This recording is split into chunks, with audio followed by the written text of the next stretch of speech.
semaine à vous qui nous suivez en ce net moment, Doudou Montiri et toute l'équipe. Là, je vois Karine Bébé, il y a aussi notre très cher Alain Kabongo et Christian Banjolo. Nous sommes là pour vous tenir compagnie et j'ose croire que vous allez avoir des informations tirées à la source, des informations fiables et vérifiables. Avec nos invités, hein, voilà, il y a Maître Loulou qu'on va recevoir dans notre rubrique grandes affiches et lui va essayer comme ça de donner ses points de vie, donc ses différents points de vie. Mais je ne vais pas aussi oublier Gladys Soraya qui fête son anniversaire aujourd'hui. Bon anniversaire à vous si vous fêtez votre anniversaire aujourd'hui. Alors portez-vous bien, vous qui êtes malade, prompte guérison à tous ceux qui souffrent. Allez, nous n'oublions pas aussi tous ceux qui sont éprouvés et nous pleurons avec tous ceux qui pleurent. Nous vous rappelons que nous sommes éprouvés, comme d'habitude. La nouvelle ne cesse de vous parvenir et nous ne cessons de marteler sur cette information. Nous avons perdu notre confrère Jean-Claude Bassonga qui, depuis la semaine passée, est à la morgue de l'hôpital Mamaïmo et nous osons croire que vous aurez les programmes des obsèques dans les jours qui viennent. Courage à Maman Mado Bassonga, courage à ses enfants, à la famille Bassonga. Nous sommes de cœur avec vous. Courage, c'est la volonté de l'Éternel. Nous ne pouvons rien faire, nous ne pouvons même pas résister. Quand il dit oui, personne ne dira non. Quand il dit non, personne ne dira oui. Et il est omnipotent, omniscient, omniprésent, le roi des rois, le maître suprême et l'incomparable. Sans plus tarder, nous passons à notre rubrique grandes affiches.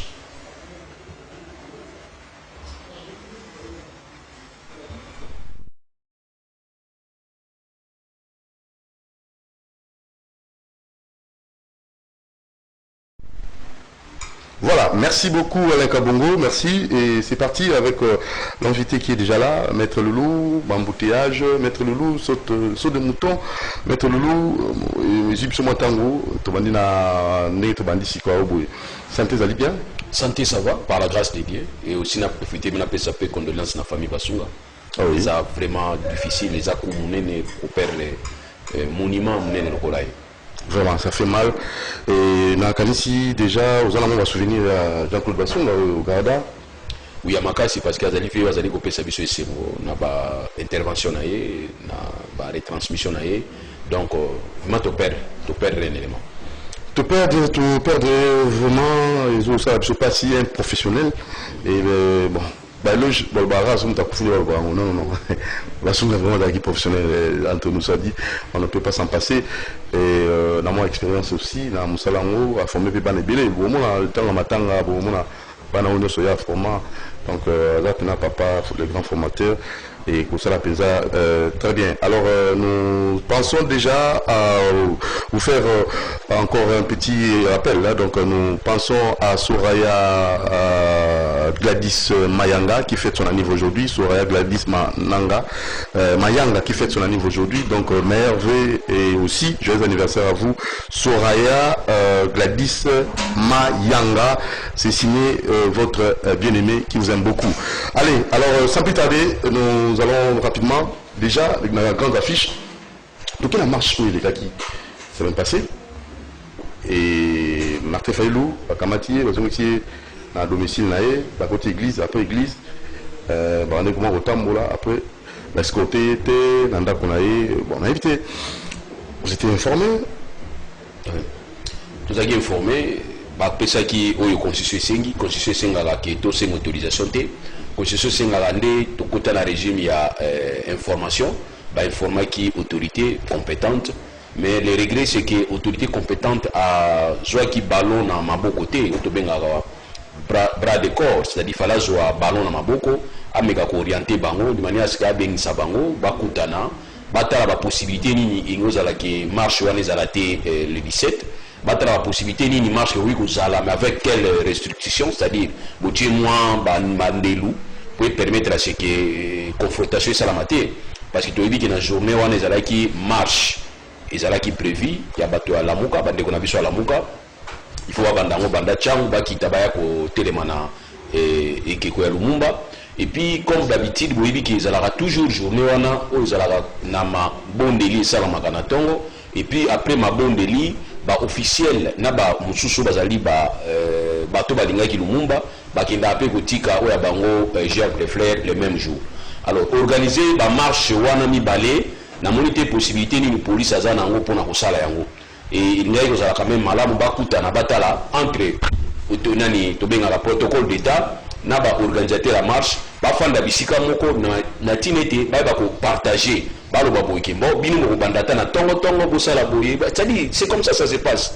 Parce qu'il faut éviter des confrontations de ça à niveau de la Grande-Bretagne, où tout le monde a marche à chrétien, marche à chrétien catholique, marche à chrétien protestant, où les mêmes jours, au monde la police, comme vraiment qui vivent, or capacité de la police n'a pas besoin d'en côté. Il y a un moment où il y a une lettre où il était question que le gouverneur de la ville, Ayamba Bango, va échanger, va la possibilité de décaler en haut. La possibilité de ordre permettre à ce que vous les arrêtez. Il faut qu'il y ait tant qu'il faut informer l'autorité, et ça aussi on a une permission.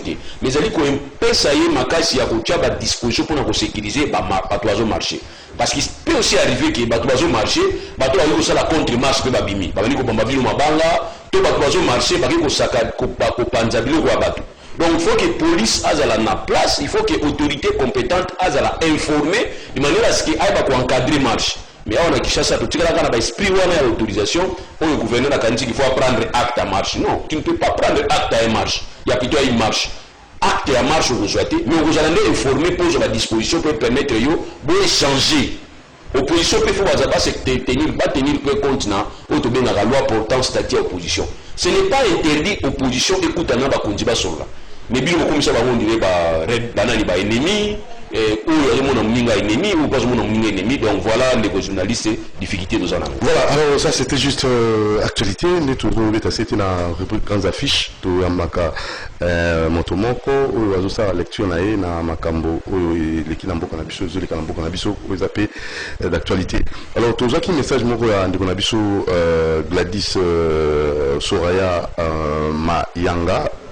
Azalaki na mamutuna nde to bengisa ki pende kona biso pona likambo ya bandeko na biso ya Mwanda parce que likambo ya rétrocession na Mwanda na oliketi monsieur Lulu mama Gladys Mayanga Soraya et arozala penza la bosenga wana azo yano pour yango pe na bengisa ki yo likambo ya Mwanda ba autochtone bazali ko vivre comme il faut et bazana manso bazana pétrole bato ba ko ça d'exploitation mais au détriment il y a conditions de vie et la précarité, la condition de vie, il y a peuple autochtone. Na évité, yo ko pe orientation ni pour na baiki bazolanda même na Bakongo, même na Libanda Mboka pour na cause solution na de façon vraiment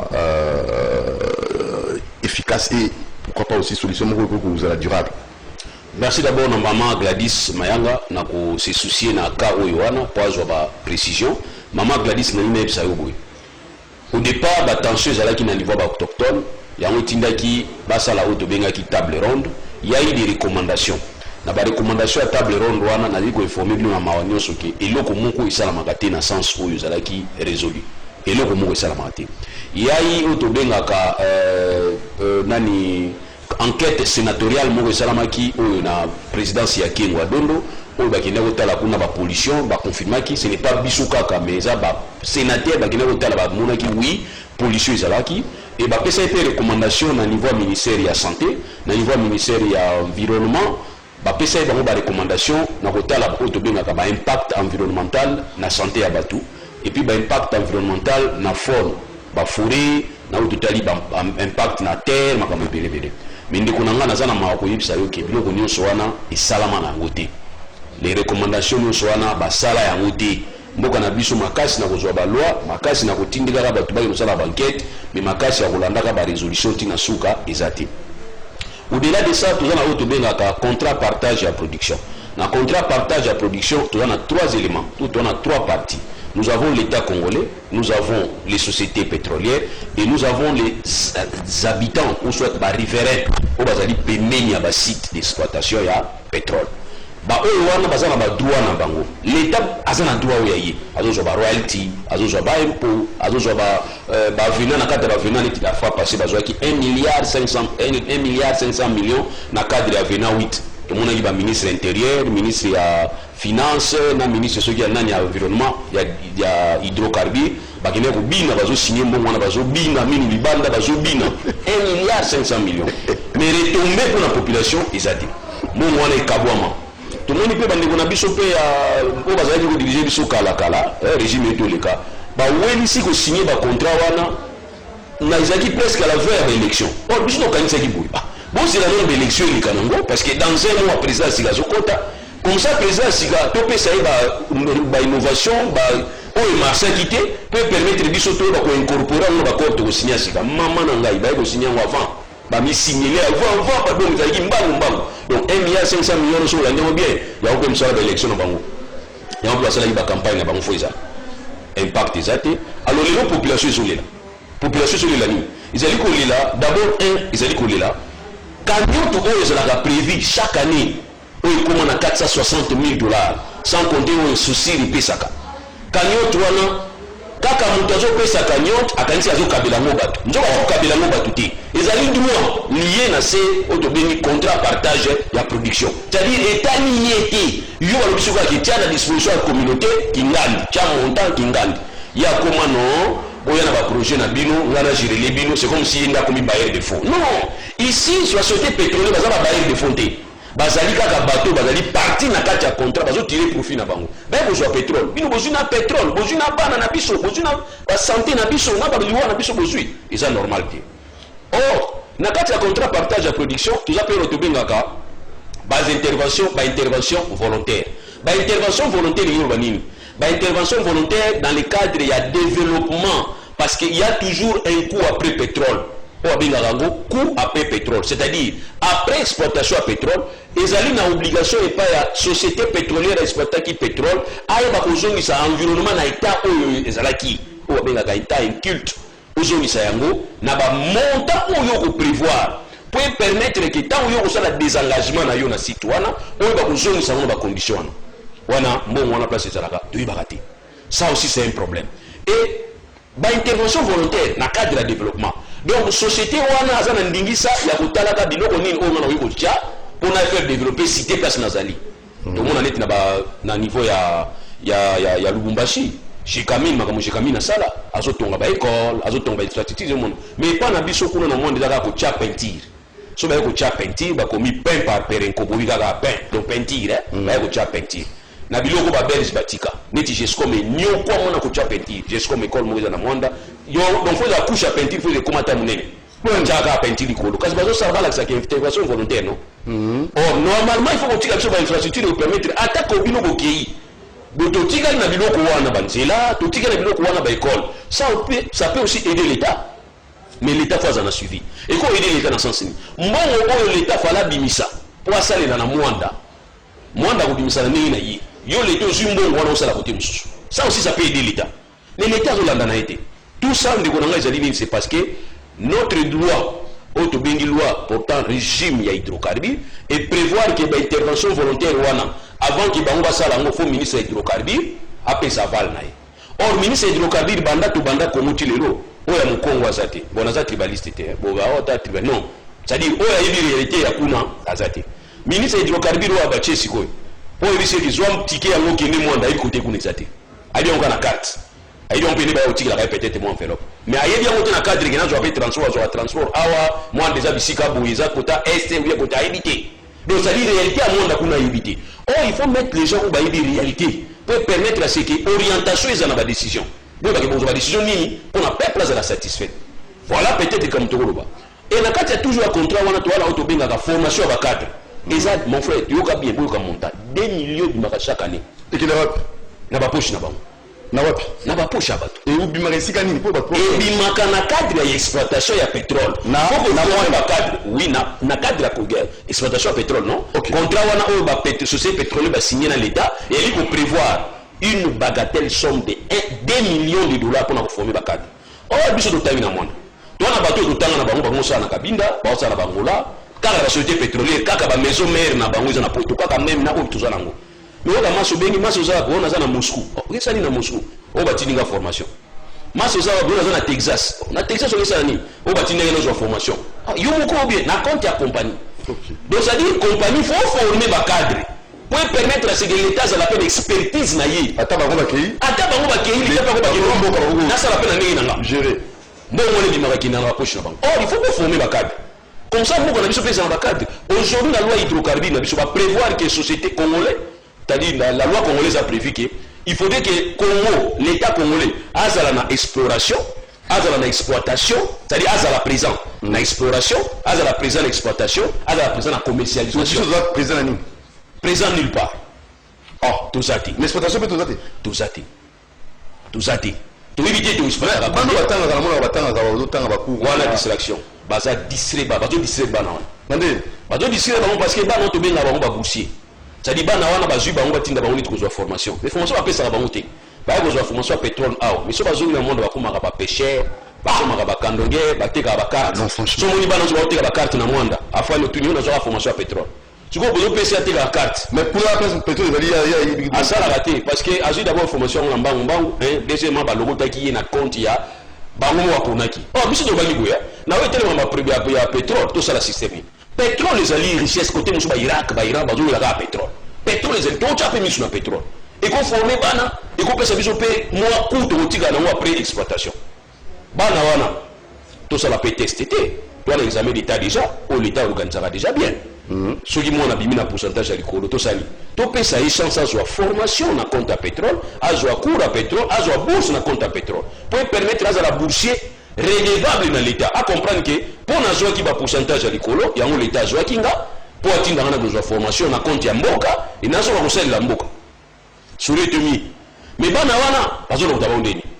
chef de village ya mboka tel comme yo côté la rabiso mingi atinda bana na yo azui bana na ye na bazoba donc aucune clientélisme méritocratie exacté clientélisme ce qu'on nzambe pas à la mystique bana wana ou bien bazongi ba chômeur ou bien bazui na bango pété tala très nzambe sala makamuna or so de pesi chance pas mutu nyonso o azali kotanga azui pourcentage ya makasi to pesi bourse abonozo kotanga na mayele wana bosoma et puis ça va inciter les autres bazotanga yaya zwa bourse po azwaka 97 ngapi na osama kasi na zwa 99 mais tant on va pesa bango autorisation et exploitation on va pesa ba condition pour la population autochtone bako bakoza la bénéficier condition ezali ministre na bino ya hydrocarbures na biso na komi kolemba yango moni maloba lango mobimisa wana ministre na bino ya hydrocarbures na ministre na vice ministre na bino ya hydrocarbures bakende kuna bake kobina kosepela kobina modo aotuna ba population aotuna ba travailleurs ya société moko ya place bafutaka bino bien tuna batuna wana na bamindele ya perenko baza wana na bachef ya perenko baza wana so batuna batravaille bafutaka bino bien sikoyo yo travaille oreponi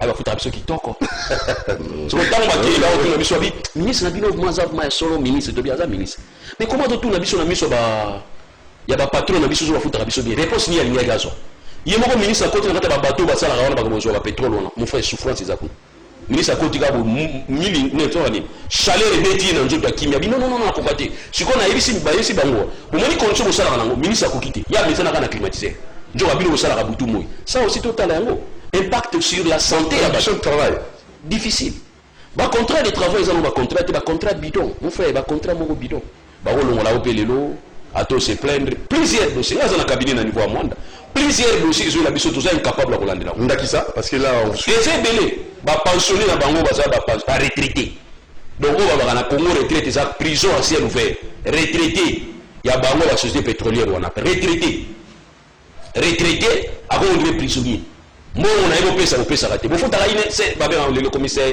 c'est caisse ya national ya sécurité sociale bon que retour na CNSS d'habiter ba dona bazar ba cotisation bazati bokomeli bango mais cotisation ya bakingani bo retraité kuna ezate o etali bisote okende bo CNSS bo ki bona kuna okende et comment vous mettez mais nous t'avons l'obligation c'est l'employé c'est ça l'employé doit défalquer pour qu'il nous verse il n'a pas fait ça mais tant l'employé doit défalquer au verser c'est le détournement parce que je ne crois pas que monsieur bienvenue en Simba na Nancel tout péché mbote mingi kuna na ici kozo sa mosala monsieur bienvenue en Simba na Nancel c'est monsieur correct c'est monsieur honnête yé na bandi ya ko kota na ba magu onati c'est nécessaire ouais yé ya ko mais justement parce que bango ta ba répondre biso ba lobi biso boye bon qui nous retourne employeur na bino avec ça ils vont bisikani comme ça total versement na numéro 6 mois. Pour la faut prévu à paiement 6 mois, comme ça, permet de ça la dossier. Bah, je vais retraiter en charge avant le besoin. Mais retraité, pas autour d'un boyon, à la combo zate, numéro zate. Mais psychologiquement, ba maman, ba papa, bilenge ya mwanda, ou ba singa ngai na yamba pour na likambo na exploitation pétrolière pour na mwanda. Sur solution, isa penza nini, peuple autochtone bazo souffrir. Sur solution, c'est laquelle? La solution pouvait devenir Kédéro. C'est-à-dire que l'exemple vient d'en haut. C'est le président de la République qui est l'arbitre. N'a pas bon fonctionnement de l'institution, qu'on préserve en tant que garant. C'est lui. Mais je suis vraiment désolé comme ça, qu'il y a un petit peu moins. Babia qui n'a pas de vacances. Chef de l'État vacances. Na Congo, concept bandiga sika. Pour aller au petit poteau ou bien. On est venu à un poteau. Non, comprenez, Obi? Tu vas jeunesse banani ba tennis peut-être va comprendre. Chef de l'État babia qui n'a pas de vacances dans le monde. Oui. Quand dit chef de l'État na Congo en Afrique qui n'a vacances. Est-ce qu'ils allaient là? On est allé au poteau. Moi je suis allé na poteau, boy na makambo poteau boy na Congo. Ah on a Congo dans la réalité na biso. Chef de l'État au regard de l'article 69, c'est l'arbitre. L'arbitre ne peut pas se reposer pendant que les joueurs vont d'État. Donc répondez. Non. Dans toute l'embi. Institution, il y a ça institution. Les gens qui ont Souki naye, Manzaka naye, Minou naye institution. C'est-à-dire là ça on a répond oui, mais répond exactement que ils ont affiché que naye répond. Non, c'est impossible. Il y a ça institution, on a dit que au fini au meninga mona biso ne sto la nayo. Au fini chef na biso poani. Il est le garant de la nation. Il représente l'unité symbole de l'unité nationale. Toujours plus ça respect et pouvoir actif. Alors, parce qu'il y a des gens en vacances. Mais tu as dit qu'il y a des gens en vacances, après il y a des gens en vacances, il y a des gens en vacances, si vous faites ça, il y a des gens tu as dit ça, il y a des problème, tu as bien, parce que partenaire mais il faut avoir une position. Et cette position va te permettre de faire des échanges. On a déjà la position. Mais la position, c'est d'abord le peuple d'abord. On a la position, il y a la position des peuples d'abord. On a la revendication à Batou, on va placer dans le monde. Et puis on va dire ça la innovation. C'est-à-dire quoi? Tout le monde a une différence dans le Michou.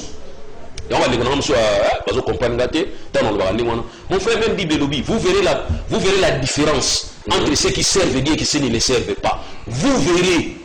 Mais puis on va la différence. Non, la différence va y avoir un Michou. Alors moi, je la différence de la position. Donc, on a changé. Si on a une différence, on a changé. Si on a une différence, je ne change pas. Les gens qui voyagent dans le monde, on a qui repos. Repos à nini qui ont ça dans le monde. Pour le monde, ils ont les mots touristiques. Ils ont aménagé comme tel. Non, ceux qui ont le monde, ils ont un site naturel touristique, mais ils ont aménagé comme tel.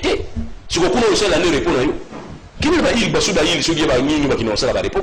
Kuna monde des places d'Adouazali Koluka, Koyeba, Mongo ya Baou qui n'a wapi. Solution makamuna Baou Zani. Il y a toujours une partie un peu hostile pour pouvoir en place. Parce que la promesse de Yoka to Limba, to Baye la promesse. Or, tu comprends une question de la richesse de la territoire. Peut-être qu'il y a péréquation, mais moi, des choses produits. Et le Gozate, on te dit que le chef de l'État a côté de la réalité. Parce que ce qui a fait que Moutou Azalagi Wana remplacé, bah tu vas bailler na Mwanda, Azalagi Pouani, bah promesse non réalisée. Et puis un comportement au tête.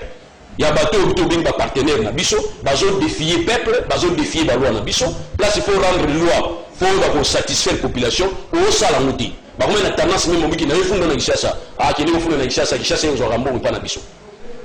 Donc pour ça on fout des associés. Donc jusque là la solution aux hommes qui sont pas Bakondi Yamboka. Mais bango Bakambi ya Ekolo. Bango il faut voir la comment c'est ça la différence pour peuple à mon. Parce que si le comme sur les peuples d'abord, quand je vois pas je dis rien. Et puis en tout cas franchement je vais dire la vérité que je ne vois rien. Mais moi je comprends pas. Aux hommes aux yoka mais au monate, c'est ça avec toi. Nazo yoka basiloga mais non la différence basiloga. Parce que pour yoka pe au mona, au sengani, il faut qu'il y ait action. Bon, action, nani n'a série pour accompagner action.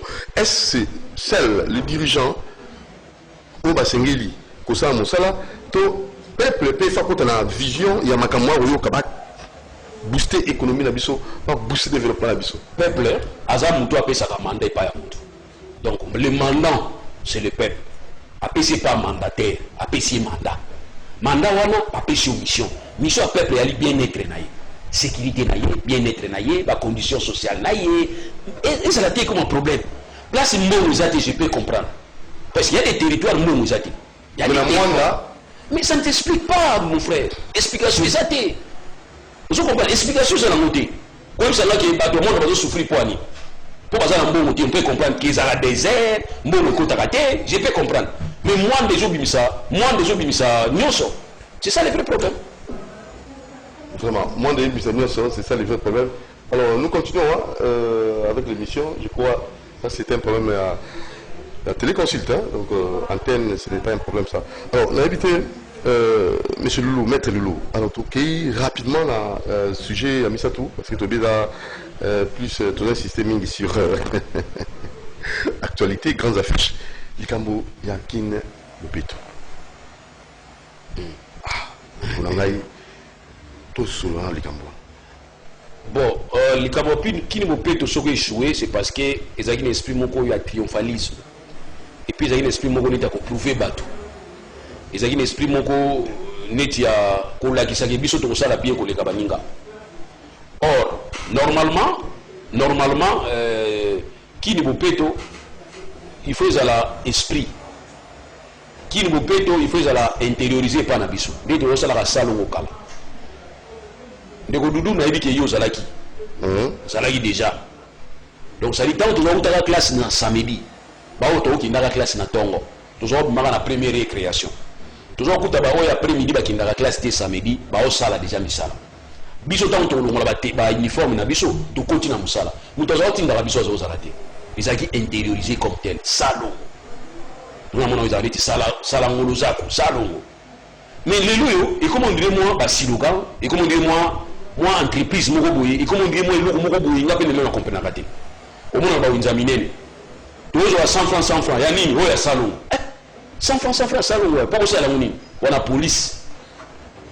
Oh non, tous les gens qui jouent, il y a salon. Si nous avons 100 francs, ça signifie que ça a les souté.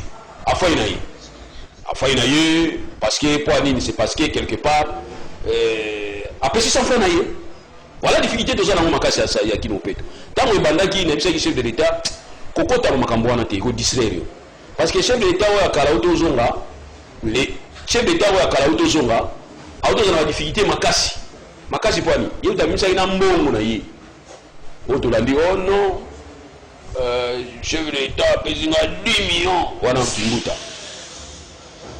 10 millions de dollars bana kini boza carte propriété kozonga na kicheza koma kini la belle bitubiti maboko mbongo wana ti esila mbongo wana ti esila donc na mbongo asuka $1 asuka 10 millions na ti esila to mona eloko te chef d'état kala zaki obligé atinda directeur ya cabinet na ye akini kokota makama kolongola ka salité na nzela ngala moni directeur ya cabinet tiki musala to longola salité na directeur ya cabinet c'est azala musala kuna dia.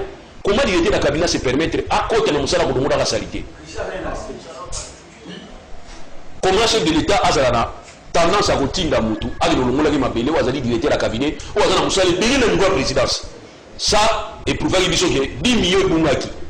Si quand le chef de l'État y a Sikaye, tu es dit que quand on a mon wanate. Si quand on a mon wanate aussi, la salité à Kinbopeto. Il y a un moment où il y a salité à Kinbopeto. Bah, il y a le lancement, bini, le monde qui va afficher, Kinbopeto, oyo. Jalelo yango toza na ngole et comme yo bozela bopesa biso mandat c'est-à-dire qui ne peut pas comme kokota na mandat chef de l'état ami lo ba yo bozela 5 ans oh est-ce que ça va mona ça va mona te et ça va mona te to normalement so mu ko tsela bino na système wa to sala na biso o parce que osuki la to sukeli muto ko juger bino asate bo beti to bo mona non yango to lobinde konanga qui ne peut to eza une petite farce qui ne peut to eza libeti moi na éviter donc chef de l'état ba mema ki on est na loyingi na maki ni mopeto fallait pas kotango siko ki ni mopeto kwa disha sokotaki bon ki mopeto à Congo central ki mopeto à Chaba yo katanga ki mopeto à pays muté ba mettre Loulou non comprendre roba na mo lo ya parce que on comprendre le bini ah pesi mboni ba pesi mboni 10 millions ezaki 10 millions de dollars ba pesi ki ba pesa ki mbuta alobi yemo kwa lobi sibiso déjà que le président ça sali communiquer na pesa ki mbuta 10 millions yemo kwa bige ba pienga 10 millions par chef de l'état pour beaucoup mona bana kini qui cherche comme kitoko beaucoup mona to beti maboko après rien chef de l'état tini siko il était la cabinet na yeke 10 millions atinda ki bungi miyo kelo longola matiti il était la cabinet ya bulu longola nemi ga ugo zomona nemi akota ko longola matiti ye pa la tangi salopeti ay longola matiti Oh, non. Ezali problème moko. Problème de ça problème. Qui Mopeto Ezali, il faut ça normalement tout est l'esprit. Il faut la considérer comme esprit dans le sens ni. Esprit dans le sens que. Mais c'est ce que le président aussi avait demandé. Donc ils ont un état d'esprit. Mais oui, c'est parce que à côté de l'état d'esprit, parce que qui Mopeto babé dans l'assainissement.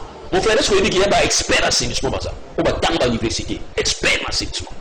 On va dire que pour la gestion de l'assainissement de une ville, il faut d'abord une récolte de déchets, directement de déchets, pour évacuer les déchets et puis pour recycler aux recyclables.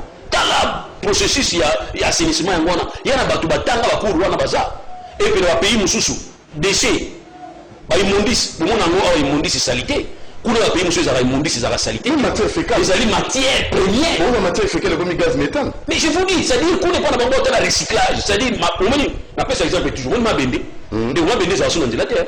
On a eu petit nabiso, on a boté 10 ans, 20 ans même si on a biso, petit one. Mais bah non, bazar so boli, ateli ba paquet ne comme ne ba paquet ba tolo comme mettre, ba mo benge mettre. Petit nabiso no. Ato comme mettre shidoka, mo sala leki ya ba yaya. Petit on est bendé moto no 100 ans, tu as 2 ans, 3 ans, 4 bendé. Et longo. Et bendé na petit on be comme yayi. Oh. Pour aller ba monter ka bendé. Oh. Et bendé problème na niveau ka. Biso ya ka so to ko mamoto to bi problème ni. Oh petit va paquet mineno parce que na toleki na biso o a bien bende za kaye petit biso bende to kutaki na mtu yo na no botamite so bino ko sala jeni na bino to so va jaba voiture gane to bana mike bino gaya ya gaya petit ateka mo yemo so ala radio pia mtu mbongo te oh nga so boza la calme za ba paquet na ye donc petit a récupérer le ngaka ko teka zuila est-ce que mon asuma bende na nzela ma bende za si on faisait le même pour na ba foule na ba chasser ko lo to wa la chasser woni ma yo million na ville o ma on a parlé vous avez la place mon bois kaka ngona ndako na yo donc on va pour la hausse ko bunda pona chasser chasser to bunda pona alors là maintenant il fallait qu'on crée industrie il y a recyclage pour permettre à ce que ba matière première oyoba plastique na biso no senga ka ba importation na poto ba zo rango pia donc c'est ça ma bon mais to la salité zo combien ngana to la salité même la avenue to la salité to la ngana o salité fulu na là comme fulu na ya là o suis fulu na pona ni mais ça la fulu to swani ngalo kuna full au moins mabele balonga na batera sewa il suffit ba chapoli ba yebsa bino ke mabele no ngana tera sa ko to na besoin na ko mona suma bele batera sewa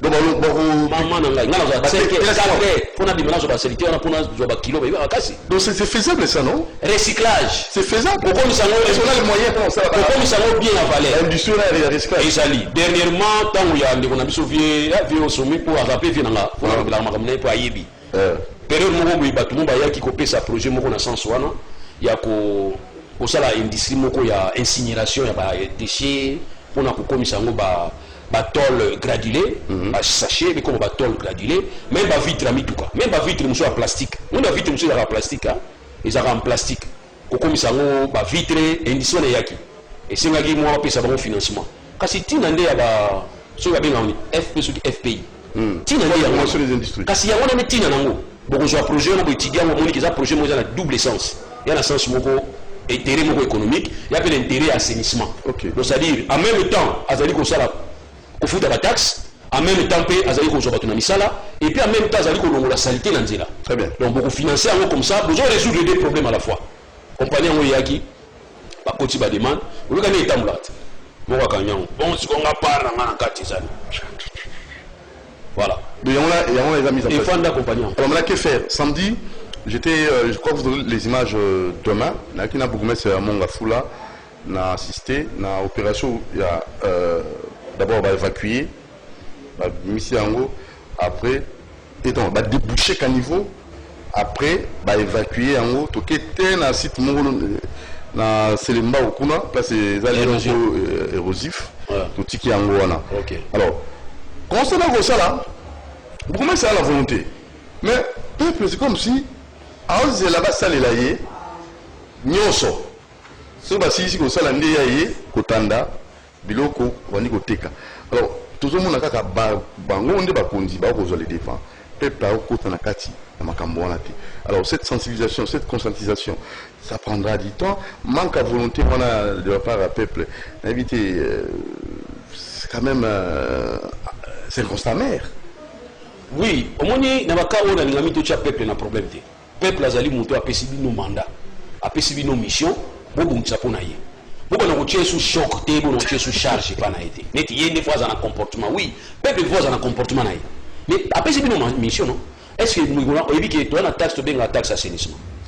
En principe, taxe assainissement, ils allaient payer dans la société morale, à personne morale, dans la personne physique.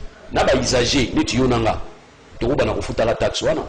Mais pour ma Congo, l'État lingi peuple a bandana de foot après, il y a aussi la moussala après. Tant que le peuple a foutu, on a appelé à 5 n'est plus moussala monté. Si on tourne, l'État va nous faire sa justification. Souvent, après, ça va la réponse, la question peuple a tout nié. On te tourne en bas, on peut savoir la réponse. Mais oh, il y a une réponse dans la question, il y a tout nié mon corps, pour se justifier, on peut savoir. Donc pas de cohésion. Exactement. Ça dit qu'est-ce qui était important? L'État face à mon financement. Dès que tu as vu ça, c'est à l'Union européenne. Tant que ça y a poubelle, na bango, ba décharge publique na bango, ba c'est un peuple combien? Ba c'est un peuple de l'autre côté, ba soit qui financement na bango, ba c'est bani na bango, ba eko financer, ba bani au ça ba poubelle. Si quoi problème il y a la poubelle il y a ni. Vena biso matata poni on avait biso kimbuta, ba kancha yike Union européenne na biro na bango na poto ba routine na mbongo pour continuer au sala musala. Donc ba wela ka. Mais parce que content ba talagité. Té, ba kancha ki net ba comprendre. L'Union européenne il y a un financement ba décharge publique, ba décharge d'évacuation, ba ina ba expert na bango ba ça fait expert na biso. Musala ni ba usala lango, na mituka bango ba ina ngo. Mais tu vois bango ba songa. Na tana bango. Tu vois pour le lagini. Projet aux affaires projet, tu kana wela yango. Comme ça permettre nga tant on wela tant que la carte parce que projet sur pas ils arrêtent non. Bango qui fa autant ngati. On wela ga qui intérêt. Villa tika nango ou bien gouvernement central ba wela ka yango. Kabi batata mine ba la poubelle njoka intérêt bango kanisa ngizali ke Union européenne botinda mbongo ninga financer ka mbongo UNESCO ko financer mbongo pour na enseigner ba culture yi ba botinda ka mbongo pour na ba immondis. C'était une façon de savoir comment gérer comme ça nous besoin auto bien la prise en charge besoin payer là ndenge na bino. Voyez donc il y a un tobi que pour mes niveau na taxe auto tout à l'heure assainissement nana zorango non mais la taxe rétrocéder na commune taxe on les allait rétrocéder na commune donc il était question que commune ba na kozwa mbongo mais commune zo mbongo ça là oh toi na bikité oh là na foutu taxe pour ya nini ya salubrité oui ça là qui besoin la stylo est-ce que ma stylo est là parce qu'une taxe faut déjà avoir une contrepartie ce n'est pas un impôt ou un impôt je vous payez sans demander en retour mais une taxe quand je paye la taxe il faut que nous en a contrepartie na yeba na foutu taxe oh pour na musala songa pakala oh l'état ça linga mais on s'en a des fouta yango bon pour la bongisa na bongisa parce que l'état tout dans la côte c'est ça le problème et on te dit toujours ça va ton esprit à redevabilité sont responsables ba pétion mission ba pétion tout moyen il faut y avoir expliquer batou c'est une obligation et ça que chose à vous conduire c'est un pesa qui compte ba négliger yo té ba négliger c'est dans les contrats eux azali mandataire faut appeler ça compte et pas mandat na yé donc on te dit que nous avons un grand problème dans mboka na biso il y a ba si local les gabeli koleka musala les oleka muke il y a un chef d'état chargé avec qui année oyo ils ont année action donc c'est ba né sur l'équipe ils ont année inaction. Vraiment. Maître Loulou Ndouli, tu connais presque la fin, on a tout ce qui s'en a parce que vous appelez en ligne nayo, moi staff nayo, vous avez mon connaît jeune au Kambaka, on a vu que jeunesse responsable, vous avez pour la ONG ou vous avez Asbel ou quoi? Ils allaient Asbel et ça nous c'est jeune responsable. Oui, ça nous c'est jeune. Nous c'est jeune au bazar lelo, mingi balembi hein, mingi pina espoir, il a soutien. Donc, Marato, donc, non, pas à l'espoir, pas à l'espoir dans les bâtés, parce que sans l'espoir, même Moutou Bati na mort, c'est l'espoir qui va au Koudaï. La solo. Ouais. Donc, oh non, espoir qu'avant la mort, non. Moutou Bati na mort, tant on a fait un coup à lobby, bah, on a na mort, si il va au Kundanga. Parce que bah, Kundo pour aller au Tigate, au Tia solo na quartier. Donc, c'est un espoir, toi un espoir, tous a toujours un espoir. Na y'a la question, mon collègue, ne comment tu n'es pas, oh, et là, on est une jeunesse responsable ici, sali, des concrets. Mais nous disons que Inasbel a un objectif dans ça. Quand nous disons que nous allons encadrer les jeunes, tu encadres les jeunes, des matines et les jeunes, comme on espère que le Lubba est responsable, le Lubba est Tam Samboka, Lumumba c'est un âge à moins de 30 ans, c'est déjà Premier ministre, puis surtout l'équipe à 30 ans tout sauté, mais il y a un âge à moins de 30 ans, c'est déjà responsable à Mboko. Pourquoi pas topper sa péchance, c'est pas jeune, on va aussi sa classe. On peut savoir au courage, comme ça va ok, vous allez décourager. Jeune à 6 classes n'a pas 24, 25 ans, à combien d'intérêt, il sait qu'il faut expérience à 10 ans pour tout ce qu'on a moussala. Quand il savoir qu'ils ont un handicap, bah tu es la bisou, tout sous ta kayango. Jeune pose obligé qu'on comaraté que je viens respectueusement solliciter un poste vacant. Non, on peut créer un mot paye pas na yo, bah sur ta poste vacant pas na yo. Donc pour dire que tu peux aussi créer ton propre entreprise. yango ta plutôt entreprise yango moni siko ezali ke ko pousser ba jeune ko ba non même les fois muke ba baza déjà na ba coin ngala petit bele ba dip sanga ba carte ba imiter yepe moni question muta dip so yem tagal kololo petit tinga moi $5 voilà c'est ce qui est toujours supérieur et puis au-dessus petit tinda ngata carte à $5 bon vient na zotinda petit na alia carburant moyen tinda ngata moi un pesa via combien au tinda à $40 petit patine le cra il y a $40 na ton pour qui petit soit moi tu es tu vois que yo pose dépanner alors bon tu la gars qui ba tous aller ba esclave qui avant na bonga foka fâché comme président avant na bonga foka négociation comme premier ministre parce que là les pères choisissent sur les fils bazo c'est les fils puis vous allez mais ba sandi bo ça rien ba bulité et on a dit qu'il faut toujours un départ et puis na bato on a peut bato à l'état peut faire tout possible pour accompagner bana accompagner bango na tinité et permettre bango ba s'intégrer ba kokende. Alors voilà ma belé. Nous avons aussi des jeunes qui sont à niveau poto. Les jeunes qui sont à poto, ils ont besoin de RDC. Handicap, monsieur Zani, ils ont peut-être nationalité na biso. Tu vois que yaza kuna, botama kuna, 40 ans, 30 ans kuna, pour y a poto yo, ba bisi qu'il faut un visa. Mais na wadi bon. Namboka ba kofia papa na voilà. Namboka tata na bino, na maman na bino, namboka ba koko na yo, ba va venir. Pourquoi vous avez d'abord bloqué? Pourquoi tu bloques yango? C'est rien. On a dit déjà unicité na exclusivité à nationalité. Ngala linga ibango lelo. Nous avons trop perdu du temps. Nous avons des jeunes qui sont là, qui peuvent venir ici investir et pas la piso. Mais à zone y a été comme ça qu'on finit comme un étranger. Alors tout possible, tout aider bango. Base à la facilité à recevoir. Bah ici bango qui boya reçoit visa à aéroport. C'est-à-dire à niveau aéroport reçoit à niveau aéroport reçoit visa na.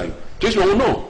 Boya bisa bango bokeni na niveau ambassade na bino. Bokeni reçoit ba acte où il y a ko permettre bino ba identifier comme étant fils Kingandi nationalité congolaise, papa na ye, fils Kingandi, maman na ye nationalité congolaise, moi na wana, tout peut savoir avantage. Bazo mrambo papa na bango calmement, ya to lobi ke bokala yango pour rien. Voilà pourquoi moi j'ai toujours demandé à ce que tu vas aider bato. Ça c'est ça aussi qui crée frustration na poto parce que bato ba beta ba lumbe na poto ya ba kokote ba beta bato ba utara na RDC.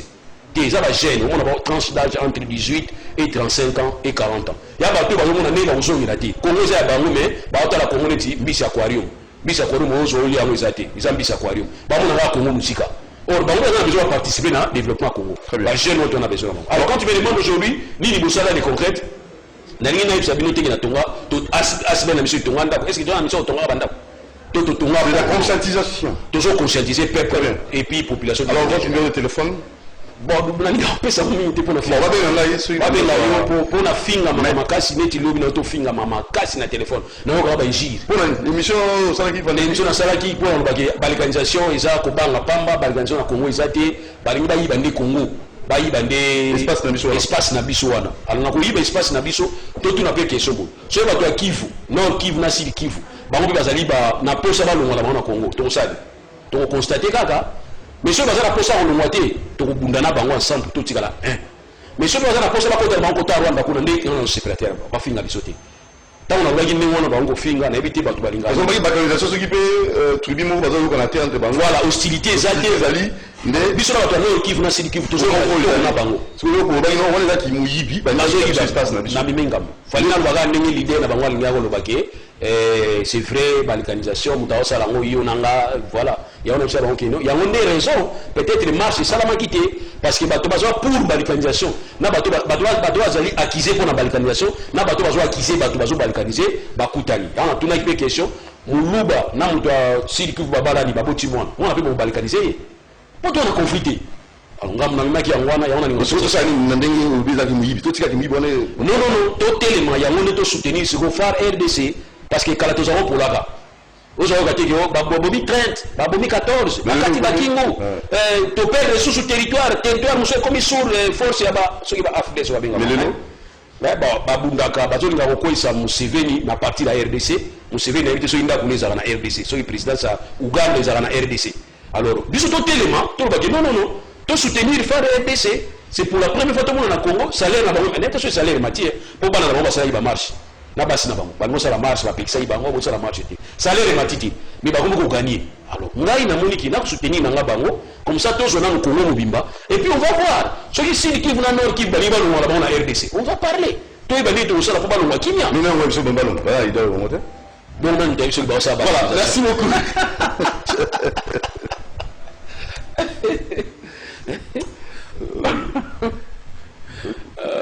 c'est dans la 4. Enfin, merci beaucoup, nous sommes arrivés à la fin au terme de notre émission. Merci maître Milou et à la prochaine occasion. Ciao. Doudou Montiri vous aime beaucoup. Abonnez-vous massivement sur Doudou Montiri TV. Ciao. Ok.